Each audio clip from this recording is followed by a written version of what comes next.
All right, let's dive in. Today, we're going to talk about a concept that's, well, it's pretty foundational to how we experience our lives. It's called self-reliance. And I want you to think about it like an architecture, something you can actually build, piece by piece, to create a life that feels genuinely strong and free. So let's just start with the big question, the choice that the source material says we're all facing, whether we know it or not: bondage or freedom. And what's so interesting here is that this isn't about what happens to you from the outside. Nope. It's about an internal choice. It's about where you decide to place your trust. To really get a handle on what freedom is, you kind of have to look at its opposite first. So let's start there.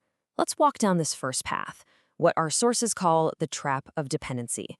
It might seem like the easier way to go at first, but believe me, the destination is not what you'd expect. Okay, so what is dependency, really? This definition is key. It's not just about, needing a helping hand sometimes. We all need that. This is different. This is about handing over the keys to your own well-being. It's when you start looking to other people for your validation, for your happiness, even for your sense of direction. And when you do that, you're basically surrendering your own inner authority. And that surrender, it has real consequences. It's the breeding ground for things like codependency and manipulation in our relationships. It creates this deep, nagging sense of inadequacy, that feeling that you're just not enough on your own. And our sources point to that feeling as the root of so many escape behaviors, like addictions and other distractions. The source material really doesn't pull any punches here. It puts this whole idea in the starkest terms possible, saying this: you are a slave when you depend upon others for everything. Wow, that's a heavy statement, right? It just goes to show how high the stakes really are when it comes to this internal choice. So if that's the trap, how do you get out? What's the path to freedom?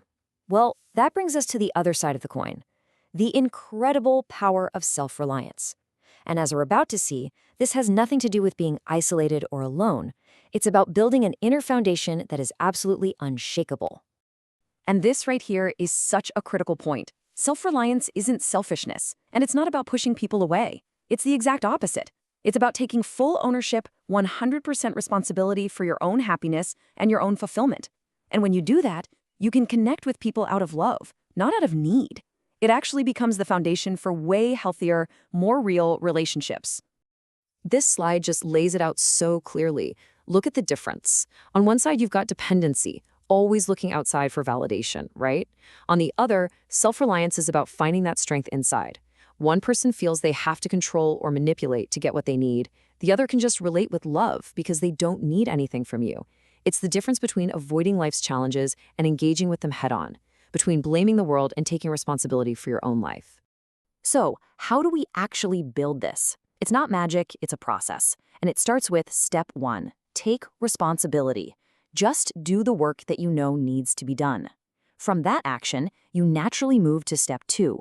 You build real, earned self-esteem because you've actually proven to yourself what you're capable of. And that experience, that proof, is what unlocks step 3, a deep, unshakable belief in yourself. Okay, so you build this foundation, you do the work. What happens then? What grows from it? What does this freedom actually look like? And what does it feel like in your day-to-day life? Let's talk about the payoff, the fruits of all this inner work. The things you cultivate are pretty profound. We're talking about authentic self-esteem that comes from what you've done, relationships that are healthy because they're not built on neediness. You develop a deep resilience because you trust yourself to handle whatever life throws at you. And from that place of strength, you finally have the space to discover your real purpose.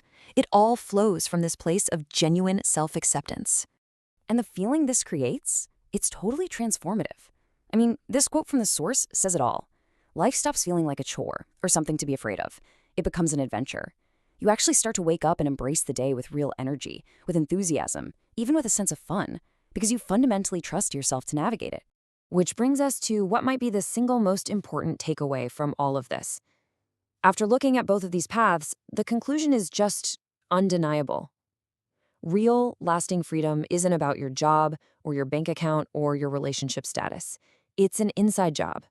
It's all about changing your internal foundation.